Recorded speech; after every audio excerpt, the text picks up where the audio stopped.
Ibang panahon ngayon, hindi kayo nakakahalata. Ang tindi ng init ngayon. Hindi nyo nararamdaman.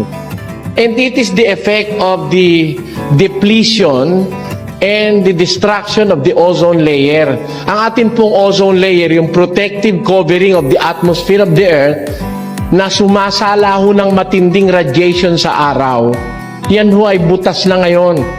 Hindi naman ho titigil kasi yung pagkasira niyan, dahil hindi naman natin po pwedeng mapigil na dahil napakarami ng pinakawalan sa atmosphere na pansira sa ozone layer. Ang isa pong nakakasira riyan, pagka kayo nagsisiga, yung plastic. Pag sinindihan mo yung plastic, nakakagawa po yan ng isang chemical, yung tinatawag na CFC, yung chlorofluorocarbon. Ayan. Pagka yung refrigerants nakawala sa ref o kaya sa mga sasakyan, nakaalis yung freon, yung tinatawag na freon na nagpapalamig. Tatakas yun papunta sa atmosphere. Maninira po yun doon. Alam nyo kung kano sira?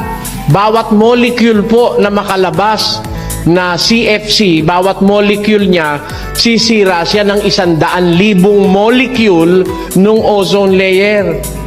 For every molecule of CFC, it can destroy 100,000 molecules of the ozone. And it will stay there, destroying continuously the ozone layer for the next 600 years. Yung pinawala natin ditong CFC ngayon, hanggang sa susunod na 600 taon, maninira yun dun sa ozone layer.